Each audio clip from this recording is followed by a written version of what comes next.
El 12 de noviembre del 2018 nos dejó una de las más grandes y representativas figuras del cómic mundial. Stanley Martin Lieber, más conocido como Stan Lee, es sin duda uno de los personajes más representativos de la cultura popular. En este video a modo de homenaje analizaremos la importancia y trascendencia de su trabajo, así como entender cuál es el legado que nos dejó. Pero, ¿qué hizo este señor para que exista todo un culto alrededor de su figura?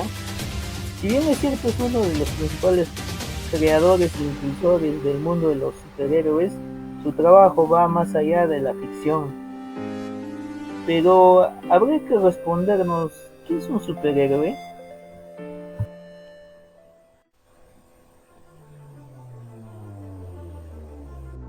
Empezaremos partiendo la palabra en dos. El prefijo super hace referencia a algo que está por encima del promedio, adhiriendo un valor máximo a cualquier sustantivo. Y la palabra héroe, la cual se refiere a una persona que está por encima de los demás en varios aspectos, ya sean capacidades físicas, en capacidades cognitivas o capacidades morales. A su vez, es un ejemplo y modelo a seguir. Por consiguiente, dependiendo de la cultura y la sociedad, gira toda una construcción mítica y folclórica alrededor de su figura, que rememora sus hazañas y destaca su función social en el mantenimiento del orden.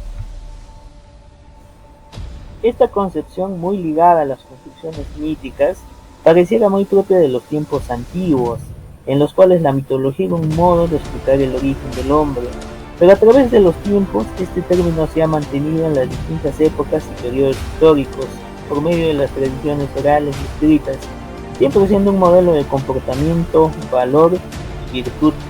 En tiempos modernos, esta figura se ha transmitido por la literatura fantástica, los cómics y con el avance de la tecnología por medios audiovisuales como el cine, la TV, el internet, la radio, etc. Entonces la unión de estos dos términos nos da que un superhéroe es aquel que va más allá de las capacidades de un héroe común, ya sea por habilidades superiores a las capacidades humanas como fuerza o resistencia extrema, supervelocidad, entre otros. Pero ¿cómo era el género de los superhéroes antes de Stan Lee? Habrá que situarnos unas décadas antes, en el CAR del 29, el cual generó una dura crisis no solo económica, sino social y hasta emocional en varias partes del mundo, pero principalmente en Estados Unidos. En este panorama desalentador surgió la necesidad de darle un alivio moral al pueblo norteamericano. Antes del género de superhéroes, que más o menos se daba por la década de los 30, por final de los 30, había el género de los héroes, pero los héroes eran personas que luchaban contra las injusticias, pero que no tenían habilidades sobrenaturales. En este caso podemos citar al Zorro, que es un cómic que aparece en 1919 y que es considerado como uno de los más grandes representantes de esta etapa. Pero es con la aparición de Superman en 1938 que este género empieza a cobrar fuerza. Superman era un individuo con habilidades sobrehumanas, pero que a su vez luchaba contra las injusticias sociales, y era un reflejo para muchos migrantes, ya que él era un alienígena de otro planeta, que escondía su verdadera identidad para luchar por los más necesitados. Muchos migrantes en ese momento residentes en Estados Unidos se veían obligados a pasar desapercibidos por la marginación que existía, pero a su vez Superman defendía al pobre, al necesitado y al marginado social. Es por eso que llegó a convertirse rápidamente en un ícono del pueblo, lo que originó récords de venta y el alzamiento de una joven compañía DC. Pero sería otro acontecimiento global el cual terminaría por catapultar este género en la llamada Edad de Oro de los superhéroes. Estados Unidos entra a la guerra oficialmente después del ataque japonés a la base naval de Pearl Harbor en el año 1941. Nuevamente el pueblo norteamericano, que de a poco la crisis económica del 29, ahora se veía ante una amenaza global. En ese momento los superhéroes también tenían que ir al campo de batalla con los héroes de carne y hueso. En ese panorama, los enemigos de la nación se convirtieron en los villanos de la ficción. Por eso no es raro ver este tipo de portadas ni a los superhéroes en los escenarios bélicos, muchos de ellos inclusive sirviendo como medio de propaganda y como medio de exaltación del nacionalismo norteamericano. No es raro por ello pensar que muchos jóvenes se hayan enlistado leyendo estos cómics y estas historias, los cuales resultaban una forma de respaldo moral. Vemos que la ficción también estaba haciendo su parte en los esfuerzos de guerra, y era un medio para decirle al pueblo: la victoria es posible. El fin de la Segunda Guerra Mundial supuso un auge económico y social para Estados Unidos. Esto motivó un desarrollo acelerado que pretendía influenciar en todos los aspectos sociales de la vida de los ciudadanos, para los cuales se buscaba crear modelos de vida en los cuales pudiesen autorreflejarse para alcanzar la realización, pero hubo muchos que no encajaban en este nuevo modelo por razones culturales, económicas, étnicas, físicas y demás. Es así que para la década de los 60 surgió un movimiento que pretendía ir en contra de todos los valores, normas, comportamientos y sobre todo los principios de la cultura dominante. El cómic no se mantuvo ajeno a este fenómeno. Pero ¿cuál va a ser el papel y la función que va a cumplir Stan Lee en este proceso? Desde el inicio de la década de los 40, Stan entró a trabajar como asistente de los escritores y artistas de Timely Comics, que después se va a pasar a llamar Marvel Comics. Entró al ejército al estallar la Segunda Guerra Mundial, estuvo a cargo de muchas obligaciones que tenían que ver con las comunicaciones, redacciones y de crear dibujos propagandísticos. Finalizada la guerra, Stan volvió a trabajar a Marvel Comics un tiempo después, pero las cosas cambiaron radicalmente de a pocos. Después de la guerra, las historias muy famosas de superhéroes luchando contra alemanes y japoneses empezaron a decaer. El interés en los cómics de superhéroes fue disminuyendo de a pocos.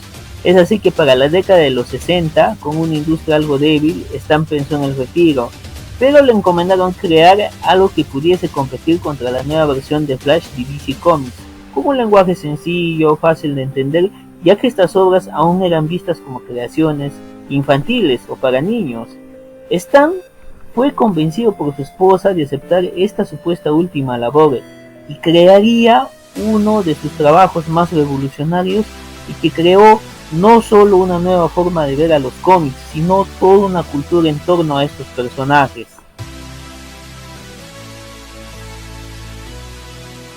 Los Cuatro Fantásticos. Su debut fue en el The Fantastic Four 1 de 1961. Fueron escritos y editados por Stan Lee y graficados por Jack Kirby. Los Cuatro Fantásticos es un cómic revolucionario para su tiempo, porque se atrevía a tocar temas que antes no se habían tocado en este género, como los conflictos internos, la disfuncionalidad y el rechazo a la condición de ser superhéroes. O sea, si en los años 40 nos presentaban historias de seres todopoderosos que no tenían problemas ni conflictos, que al contrario no eran venerados y respetados por su condición de superhéroes, los Cuatro Fantásticos plantean otra cara de la moneda: gente que obtiene sus superpoderes por una explosión con rayos cósmicos, lo que les ocasiona serios conflictos internos para aceptar esta nueva condición. Pero entre los cuatro personajes va a haber uno que se aleja totalmente del concepto de lo que era ser un superhéroe para ese tiempo. La Mole, en su aspecto físico, se alejaba totalmente del concepto clásico de lo que era ser un superhéroe, y él sufría por esa condición, pero esto no hizo que se alejara del bien. Al contrario, demostró que podía aceptar su nueva condición y luchar por el bien y por la justicia. Esta idea caló rápidamente en aquellos jóvenes que se sentían marginados o que no encajaban en el sistema de vida imperante en ese momento, pero Stan iría más lejos con este tipo de temáticas. El Hombre Araña o Spider-Man hizo su primera aparición en el cómic Amazing Fantasy en 1962. Fue otro trabajo realizado por Stan Lee y Steve Ditko. En este cómic, Stan vuelve a ir en contra de la concepción general que se tenía hasta ese momento de los superhéroes. Acá presenta a un adolescente huérfano, víctima del acoso escolar o bullying, y solitario. Él tenía que hacerse un camino solo después de ser picado por una araña radioactiva, quien le dio superpoderes. Esta historia se volvió muy popular entre muchos adolescentes, los cuales había varios que se sentían identificados o sufrían de lo mismo. Estos jóvenes serían conocidos como nerds o geekers. Solían aislarse para leer estas historias.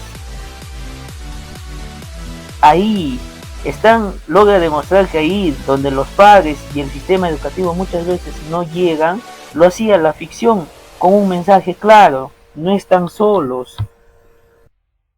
Los X-Men hicieron su primera aparición en The X-Men 1 de 1963. Los X-Men es un claro ejemplo de cómo la ficción puede usarse con fines mayores al mero entretenimiento.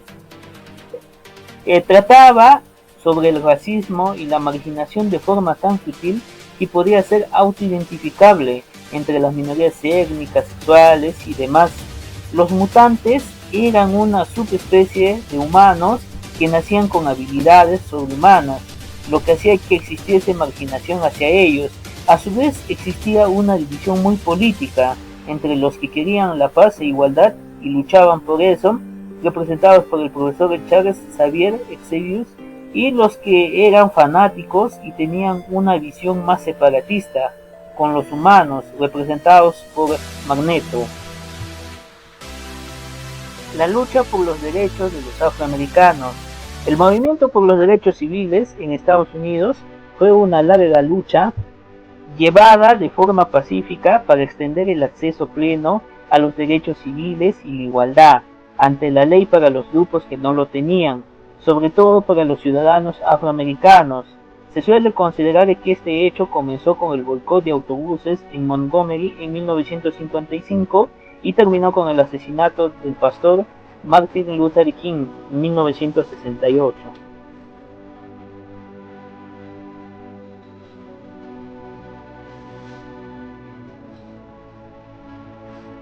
La representación de los afrodescendientes hasta antes de la década de los 60 era muy racista. El cómic no era un elemento muy distinto. Por ejemplo, en esta imagen podemos ver cómo se le representaba como caricaturescos, como seres primitivos, también África como un lugar exótico, como ser vivían, ¿no? Y el blanco sí era el civilizado, ¿no? Que venía a traer la cultura.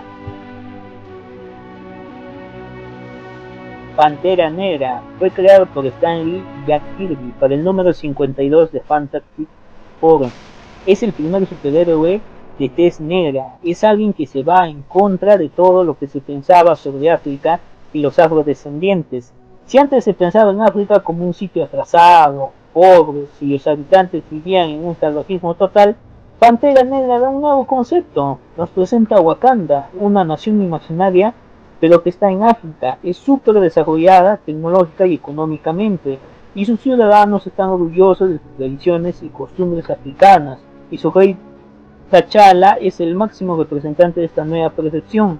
Están con este trabajo en plena lucha por los derechos civiles, está reconociendo y honrando el legado africano. Les dice a los afrodescendientes: miren, acá hay alguien, aunque sea de ficción, que valora y honra y rememora ese legado cultural, pero Stan llevaría las cosas más lejos. Aprovecho también para mencionar a Chadwick Boseman, quien fue quien le dio vida en las últimas adaptaciones de Marvel. Creo que lo adaptó de forma genial e impecable. Lamentablemente un cáncer se lo llevó en agosto pasado, pero su trabajo y su legado va a seguir acompañándonos.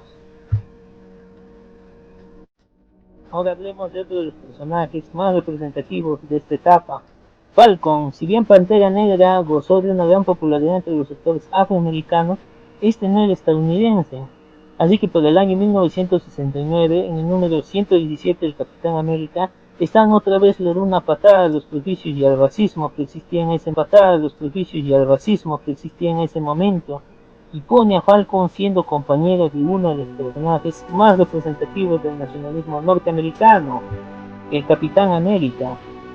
Este hecho fue trascendental. Falcon era alguien que no tenía miedo de expresarse, de hablar de tú a tú, como iguales al Capitán, que representaba muchos de los valores civiles que defendían los afrodescendientes.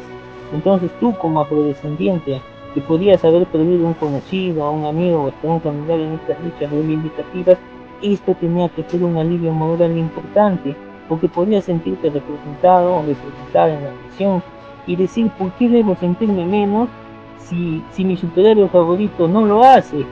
Pero a su vez es una crítica a los blancos. Les estás diciendo, si tu personaje de ficción favorito, o sea el Capitán América, se lleva bien con un afrodescendiente, ¿por qué tú no? Así se hacen las verdaderas revoluciones, ¿no? Cambiando una idea o práctica errónea que no nos deja vivir en paz y en armonía como sociedad. Otro hecho trascendental que pasa estos años es la Guerra Fría, que es la competición militar, económica, cultural y muchos varios otros aspectos que se da entre Estados Unidos y la Unión Soviética.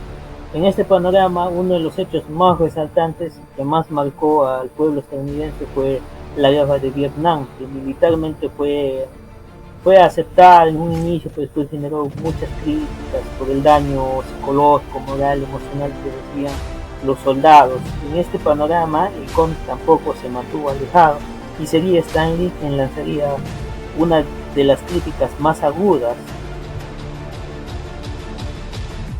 Iron Man, conocido también como Hombre de Hierro, fue creado y desarrollado por Larry Lieber y diseñado por los artistas Don Head y Jan Kirby. Apareció por primera vez en Tales of Suspense número 39 de 1963, pero recibió su primer título en Iron Man número 1 en 1968. ¿De qué trataba este cómic? Anthony Edward Stark, conocido como Tony Stark, era un multimillonario magnate empresarial estadounidense. Era un playboy ingenioso científico quien sufre graves lesiones en el pecho producto de un secuestro en el contexto de la guerra de Vietnam. Este cómic es muy crítico con lo que se vivía en ese momento, ¿no? Era como decirle a los vendedores de armas, ¿no? A los que se estaban beneficiando de esta guerra, que eran los empresarios, no, cómo ustedes lucran, ¿no? Con el dolor ajeno, ¿no? Entonces Tony Stark, después de esta experiencia, que lo experimenta en carne propia, como sus propias armas le terminan generando esta situación, él decide cambiar y redimirse, ¿no? Y luchar por la justicia. Inicialmente, Stan creó a este personaje como una crítica al desarrollo desmedido que ha habido desde la Guerra Fría, pero se le ha ido adaptando a los distintos contextos como los atentados terroristas, la corrupción y la delincuencia. Bien es cierto, faltan mencionar muchísimos más aspectos porque Stan ha tenido una carrera muy prolífica y muy exitosa. He tratado de sintetizar aquellos puntos más destacables o de alguna forma más importantes sobre su trabajo. Pero volviendo al inicio, ¿cuál sería su legado? Stan es el que demuestra que la ficción puede tener un papel mayor a lo que se venía haciendo hasta ese momento. No solamente un medio para entretener o buscar una explicación a algo, ¿no? Como se tiene en la antigüedad, sino es alguien que dice, ¿saben qué? La ficción puede identificar, puede crear conciencia y sobre todo puede ser un medio para buscar una sociedad más justa, más igualitaria. De hecho es alguien que siempre defendió esa idea, pero también es alguien que nos demuestra que no solamente vas a contener el sueño, contener la pasión, o contener la capacidad, porque fácilmente cualquier buen artista lo puede hacer, ¿no? Pero lo que lo diferencia es que tuvo la visión, y es algo que, que muy poco se da, ¿no? En un mundo donde las industrias generalmente tienden a simplificar todo, están al contrario, trató de explotar lo narrativo, lo argumentativo y lo contextual de sus creaciones para dar un mensaje. Por eso, a 2 años de partida, aún cuesta no verlo más, ¿no? En los caminos de Marvel, y de hecho que sigue siendo y seguirá siendo una figura entrañables.